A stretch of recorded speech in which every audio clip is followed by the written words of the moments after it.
some of the ideas that are popular in your side of politics would seem to take us back to the Dark Ages, Georgia, new abortion laws, which you are much in favor of, that a woman who miscarries could get 30 years. A Georgian woman who travels to another state for an abortion procedure could get 10 years. These are extreme hard policies. Well, okay, a couple of things. One, I'm not sure. I mean, frankly, I don't know whether are you an objective journalist or are you an opinion journalist? I'm a journalist that asks questions. Okay, so you're a supposedly objective journalist calling policies with which you disagree barbaric and suggesting only one side of the political aisle.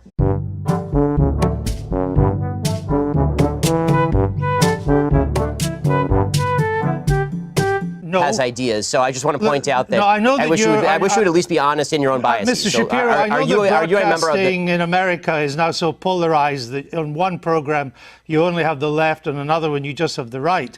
My job is to question those who have strong views and put an alternative to them. If you were an anti-abortion person, I would be putting pro-abortion questions to you, but you are really. Would you call the pro-choice position? So why don't you just answer my question, sir? I'm happy to answer your question. Please answer this one. Would you suggest that a late-term abortion is brutal?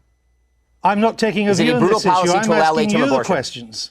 Sir, you just suggested that the pro-life position is inherently brutal and terrible, so I'm asking you, as an objective journalist, would you ask the same question to a pro-choice advocate by calling their position brutal and horrible? What I'm asking you is that why is it that a bill banning abortions after a woman has been pregnant for 6 weeks is not a return to the Dark Ages? What's your answer?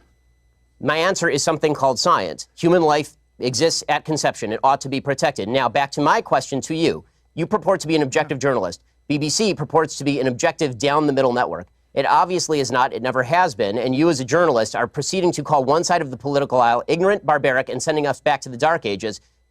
Why don't you just say that you're on the left? Is this so hard for you? Why can't you just be honest?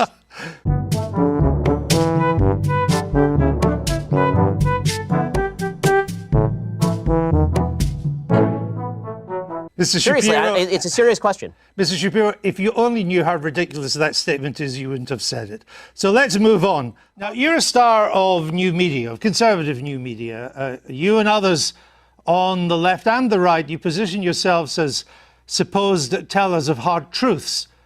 But haven't you all just really coarsened public discourse in America and exacerbated its divisions? You know, it's kind of odd to be hearing about me coarsening public discourse when you call policies you disagree with brutal and bringing us back to the Dark Ages, sir.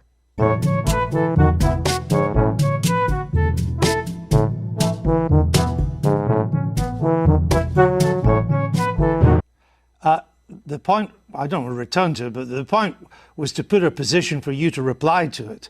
And I thought we've covered that. I put some of the points too, because on your videos, characterization of issues is part of the problem in the coarsening of public debate. Well, maybe it's also part of your problem too, because we have from your YouTube videos, Ben Shapiro destroys the abortion argument. Ben Shapiro destroys transgenderism and abortion. Is that not a kind of coarse public discourse? Well, are those videos labeled by me? I have no idea. But why are you picking out? Why are you? I have a question. Why are you picking out random YouTube videos put up by people who are not me? Are you and then attributing the titles to me? Are you unhappy with the way they've been described? I think that people can describe me however they please. It's a free country, and I'm all in favor of a public debate. If you watch the actual clips, they are generally civil conversations between me and somebody who disagrees with me. As you say in your book, you say that there's quite a key phrase: "We are so angry at each other right now." But as I say, aren't you part of that anger? Aren't you encouraging that anger? For example, you described Mr. Obama's State of the Union address in 2012 as fascist mentality in action. Well, I think that if you want to argue with the characterization, then we can talk about what exactly his State of the Union address said. Is it charged language in politics? Sure. The problem that I have is not with charged language in politics, which I'm generally in favor of. I like a robust public debate and a very loud and spirited public debate. I have no problem with that whatsoever. What I'm talking about is the assumption that people with whom we disagree politically are inherently of bad character or, in your words, want to bring us back to the Dark Ages. But again, it was your description of the State of the Union address in 2012 as fascist. The wording of President Trump's 2012 address was bad and wrong. That's all. There are plenty of things that are bad and wrong, but it doesn't make them fascist. Well, I suppose that's true. But if you would like to, again, if you'd like to read me the column out loud, I suppose I can critique it for you. Oh, well, again, with Mr. Obama, you said, and you're Jewish yourself. I only mention that because, to put this in context, the Jews who vote for Obama are, by and large, Jews in name only. Ginos, you call them. My statement was based on the fact that Jews in the United States, as an ethnic group, are largely irreligious, which is true by every single poll. Jews are the most irreligious group in the United States. As an Orthodox Jew who actually takes Judaism seriously, the point that I am making is that most Jews who are ethnically Jewish are not religiously Jewish in any context. No. The point you were making is that Jews who vote for Obama are Jews in name only. I said that, yes, that is correct, that Jews who voted for Barack Obama, a progenitor of the Iran deal, a person who was cracking down on religious liberty, a person who spent much of his career as president of the United States attempting to deprive Israel of the necessities to defend itself, that people, Jews who voted for President Obama, by and large, cared about Judaism far less than they did about other priorities. Did you said they should turn their badge in as a Jew? Yes, I believe that if you are somebody who takes Judaism seriously, that comes along with ideological commitment. I mean, I guess. Also, I hope you're having fun, by the way, going through every old tweet that I've ever sent to try and do gotcha questions. But if you'd like to have a discussion about my general philosophy or things I've done in, say, I don't know, that's 2012, so it's now 2019. If you'd like to discuss something I've done in, say, like the past 5 years, why don't we do that? How about that? Because your book is a criticism of how angry America is and how America has to do better. And I'm simply I have an entire list on my website, sir. On my list, I have an entire website of dumb, bad things that I've said. I'm simply trying to point out some of the things you've said that seem to me to help to stoke that anger. For example, you said Israelis like to build, Arabs like to bomb crap and live in open sewage. Well, as I say in an article entitled, "Here's a list of all the giant, bad, dumb things I've ever said." Was that dumb? What? Yes, that's a dumb tweet. And not only, but it is also important to mention that the next few tweets clarify that tweet is specifically referring to the Hamas leadership, which, by the way, a BBC I've seen is relatively reticent to condemn. No, actually, it wasn't. What you went on to do and say, you are correct about the slur on Arabs. It's not all Arabs that want to live in open sewage and blow things up. It's just Palestinians, you went on to say. No, it says the ones who take sides against Israel in the Israel-Palestinian conflict. Population is rotten to the core, you went on to say. Not Hamas, the Palestinian Arab population.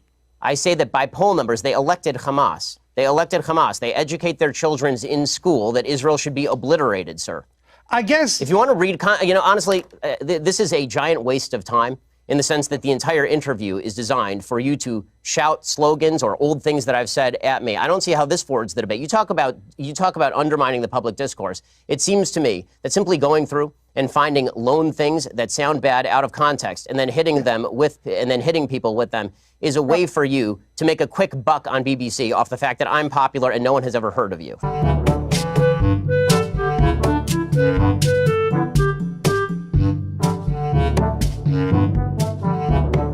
There are not many bucks to be made on the BBC, unlike American broadcasting, Mr. Shapiro. The point I'm trying to make is that your words are hardly designed to produce the consensus and understanding that the book seems to want to produce. That's my point, that you write about, Judeo-Christian culture and so on, but so much of what you've said in the past would seem to turn its back on Judeo-Christian culture. You're lecturing me on Judeo-Christian culture after you call the pro-life position barbaric?